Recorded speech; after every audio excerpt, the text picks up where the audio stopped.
Hello, hope you are doing well. Today I am going to take up a story from NCERT's supplementary reader for class 10. The title of the supplementary reader is Footprints Without Feet and the title of the story is Bholi. This is chapter 9. In our previous session, we had discussed about the first part of the story. Today I will take up the second part.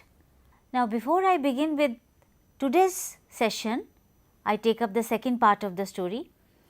I am going to ask you a few comprehension questions from the previous session.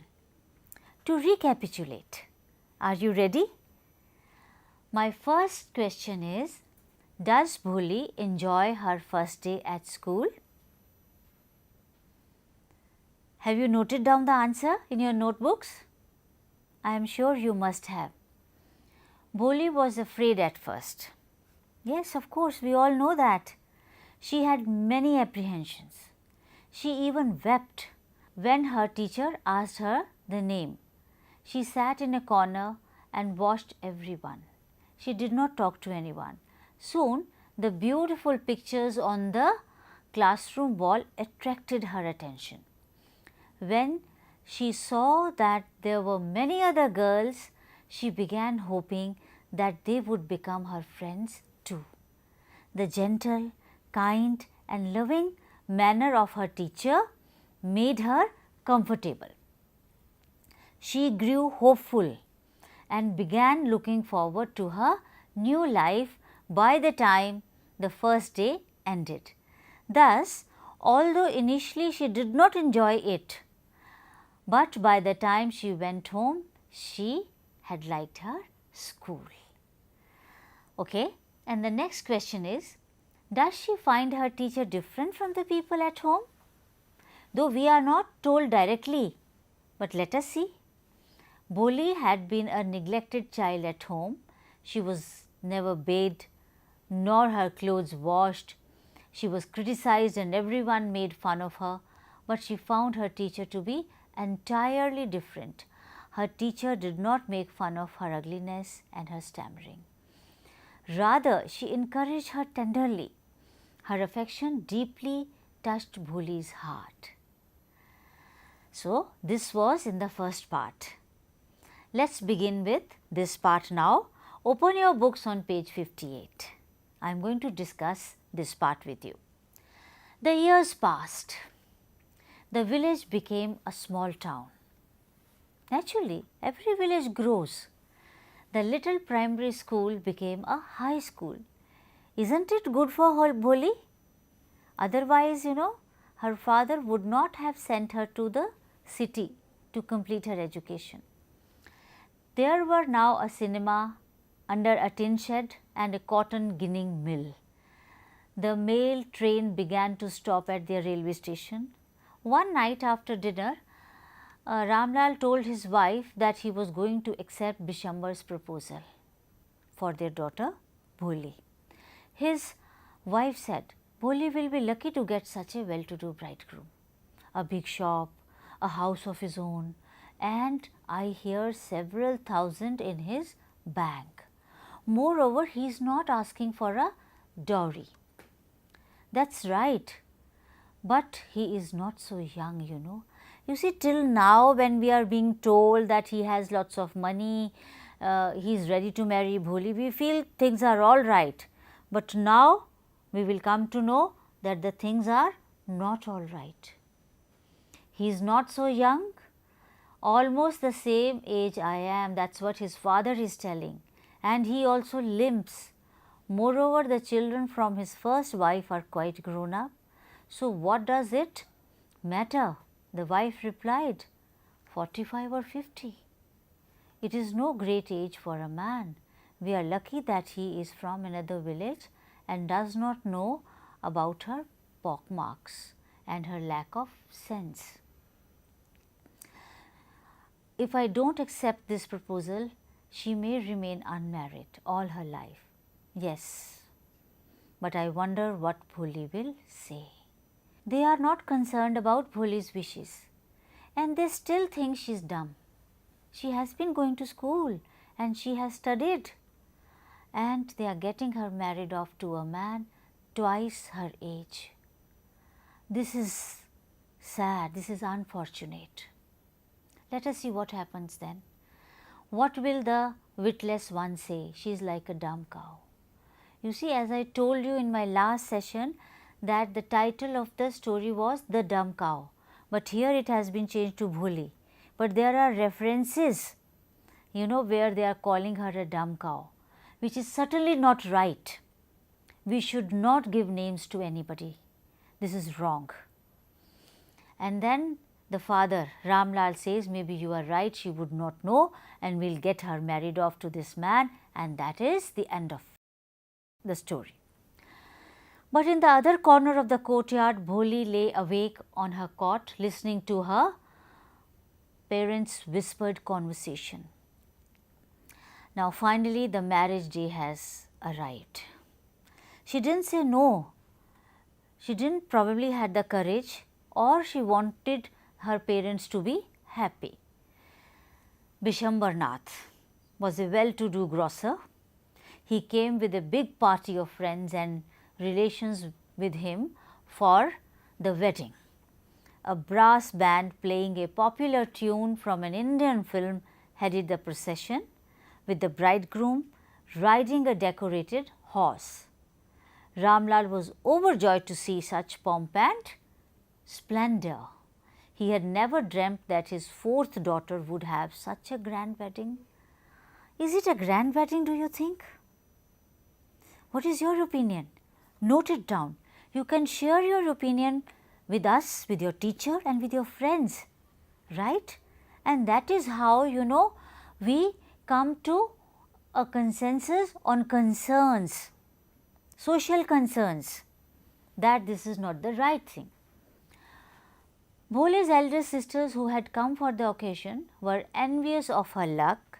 When the auspicious moment came, the priest said, "Bring the bride." Bholi, clad in a red silken bridal dress, was led to the bride's place near the sacred fire. Garland the bride, one of his friends, prompted Bishambar Nath. The bride lifted the garland of yellow marigolds. A woman slipped back the silken veil from the bride's face. Bishambar took a quick glance. The garland remained poised in his hands. The bride slowly pulled down the veil over her face. What's the reason? He has seen her pockmarks. Bishambar said to the friend next to him that she has pockmarks on her face. So what? You are also not young, maybe, but if I am to marry her, her father must give me 5,000 rupees. Now the bargain begins. She is not beautiful, now you give 5,000 rupees. Ramlal told Bishambar Nath not to ask for 5,000 rupees. He requested him to take 2,000 rupees instead. But Bishambar Nath was adamant. He said, "You have to give me 5,000 rupees or else I will go back." Ramlal pleaded with him that you should not go back, otherwise everybody in the village will make fun of him and he will not be able to show his face to anyone in the village. On this, Bishambar Nath said, "Then it is 5,000 rupees." Tears streaming down his face, Ramlal went in, opened the safe and counted out the notes. He placed the bundle at the bridegroom's feet. On Bishambar's greedy face appeared a triumphant smile. He had gambled and he has won. "Give me the garland," he announced. Once again the veil was slipped back from the bride's face. Who did it? But this time she did it. Bholi herself did it. Her eyes were not downcast. She was looking up, looking straight at her prospective husband, and in her eyes there was neither anger nor hate, only cold contempt. Bishambar raised the garland to place it around the bride's neck, but before he could do so, Bholi's hand struck out like a streak of lightning and the garland was flung into the fire. She got up and threw away the veil. Pitaji, said Bholi in a clear, loud voice, and her father, mother, sisters, brothers, relations and neighbors were startled to hear her speak without even the slightest tremor. That means they were not paying any attention towards Bholi. That the stammering was gone long back. Let's continue. Pitaji, take back your money. I am not going to marry this man. Ramlal was thunderstruck. Have some regard for our izzat. For the sake of your izzat, said Bholi, I was willing to marry this lame old man, but I will not have such a mean, greedy and contemptible coward as my husband. I want. We all thought she was a harmless dumb cow. Bholi turned violently towards the old woman. Yes, auntie, you are right. You all thought I was a dumb driven cow. That's why you wanted to hand me over to this heartless creature. But now the dumb cow, the stammering fool is speaking. Do you want to hear more? Bishambarnath the grocer started to go back with his party. The confused bandsman thought this was the end of the ceremony and struck up a closing song. Ramlal stood rooted to the ground, his head bowed low with the weight of grief and shame. The flames of the sacred fire slowly died down. Everyone was gone. Ramlal turned to Bholi and said, What about you? No one will ever marry you now. What shall we do with you? And Sulekha said in a voice. Underline the word Sulekha.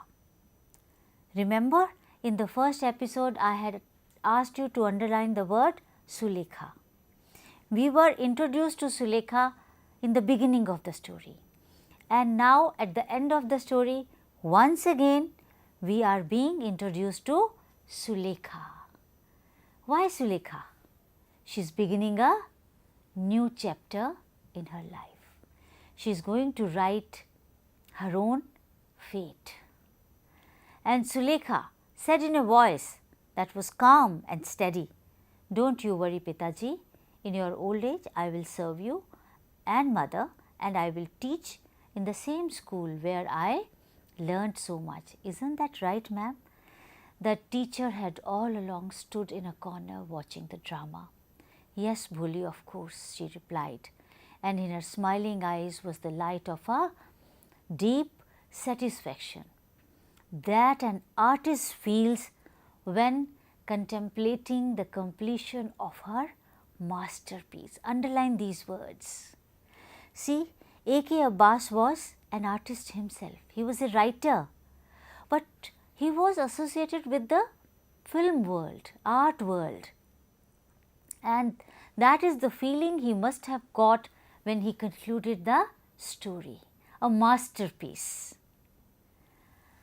With this, we have come to the end of the story, and now we will discuss a few questions. My first question is, why do Bholi's parents accept Bishambar's marriage proposal? Note down your points. Their reasons were very insignificant, I would say. Bholi's parents accepted Bishambar's marriage proposal as he was a well-to-do grocer and had not asked for any dowry. They also believed that Bholi was too pockmarked and simple-minded so that she would not get a suitable match anyway. So, that is no reason to get the girl married off to a person. This is the wrong reason actually, right? Next question, why does the marriage not take place? Bholi first agreed to the unequal match. Yes, it was an unequal match. He was 45 or 50 years old and Bholi was just, I think, 20 or 18 years old. But during the wedding, Bishambar asked for a dowry of 5,000 rupees because he saw Bholi's pockmarked face. Ramlal was forced to pay Bishambar money because he had stalled the wedding, but Bholi refused to marry the greedy man. She asserted her rights and dignity. Thus the marriage party was turned away. Let us discuss a few more questions now. Now these are global questions, right? Bholi had many apprehensions about going to school. What made her feel that she was going to a better place than her? You see, this description is not given in the text. We have to infer. Why does she feel that way? The day she had to go to school, her parents were forced to dress her nicely. That is the first thing. She was bathed and her hair was properly done. Until then, she was not being taken care of. The special treatment she received made her feel that she was going to a better place. Next question. How did Bholi's teacher play an important role in changing the course of her life? Her teacher did play an important role, yes, right from the beginning, from stammering to confidence. Bholi stammered and was an underconfident child for various reasons. We know the reasons. We need not, repeat one after the other. You know them all, you can write. Her teacher treated her kindly and encouraged her to have confidence and be bold.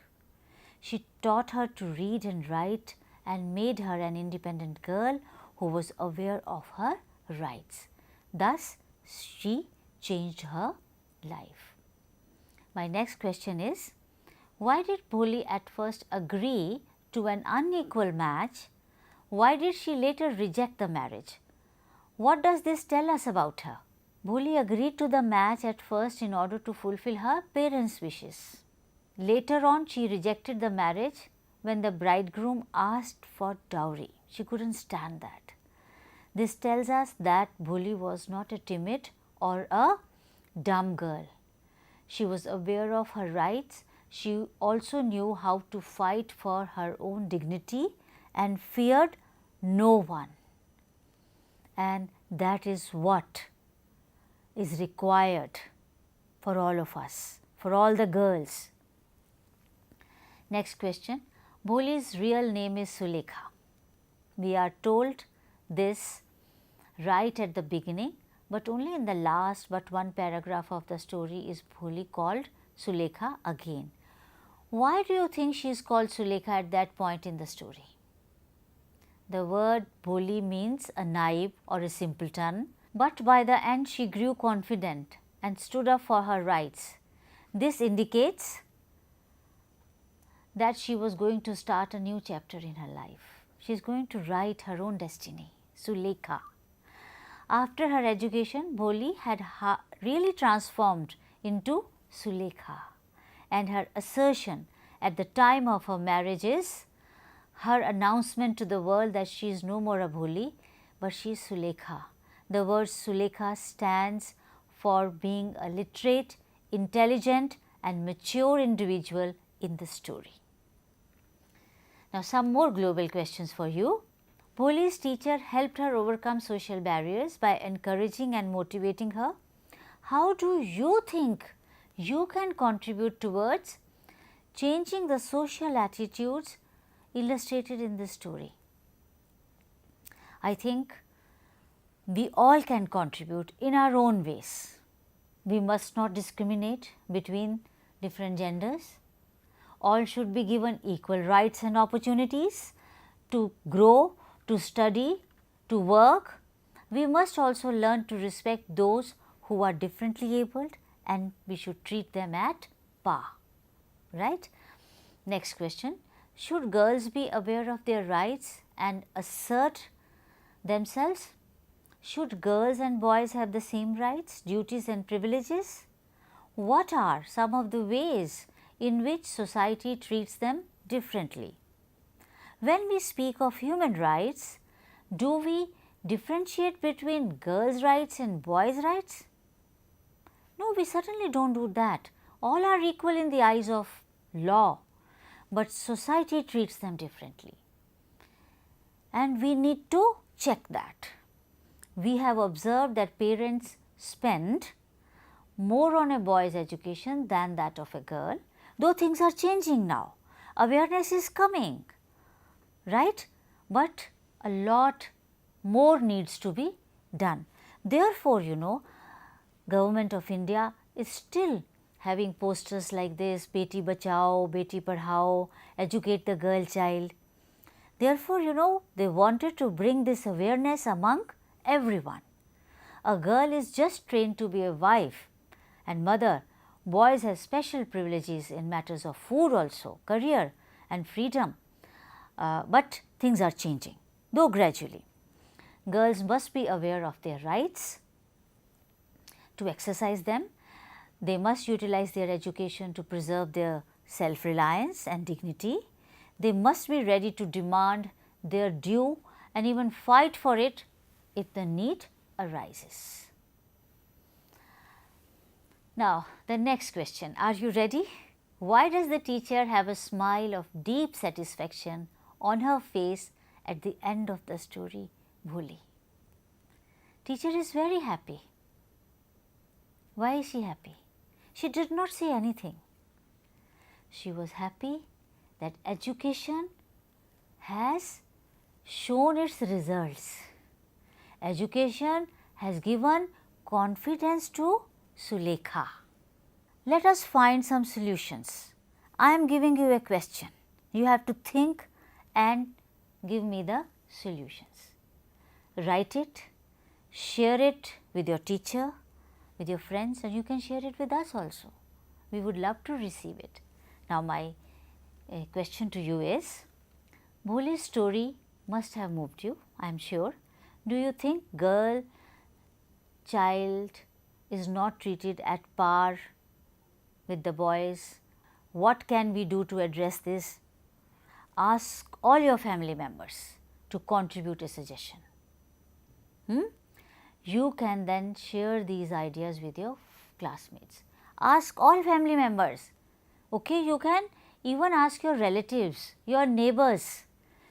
Collect all the views and then you will have a chunk ready with you to be shared. And when everybody will do this task, you will have a resource ready with you, and with that resource you can make a poster. So, we come to poster making now. You must be aware that the Government of India has introduced a scheme to save the girl child. The scheme is called Beti Bachao, Beti Padhao, Save the Girl Child. Read about the scheme. Go to that site and read it. And design a poster in groups of 4, informing people in your community about it. Display them on the school notice board when you get the opportunity, right? So, there are 2 tasks for you and they are all related. First, you have to find a solution. Once that is ready with you, design a poster, and then once the poster has been done, we come to the next task, that is writing. Identify any one person in your family or neighborhood, a woman or girl who has inspired you with their choices or touched you with their kindness. Write a short biographical note about them, including their place of birth, age, traits, and the incident that influenced you. You can keep the note between 200 to 250 words. You have done this. We move on to book review now. Some other literary pieces that showcase inspiring individual journeys include The Brass Gong by Qazi Abdul Sattar, Old Man at the Bridge by Ernest Hemingway, Gandhiji the Teacher by Rajkumari Amrit Kaur. Read any one of these and write a review about the story, its characters, the choice of language and the impact on readers. So, there are 2 writing tasks and they are all connected. And as you know, supplementary reader is meant to be read and enjoyed. With this, we have come to the end of this session. Enjoy reading, enjoy doing your book review. Thank you.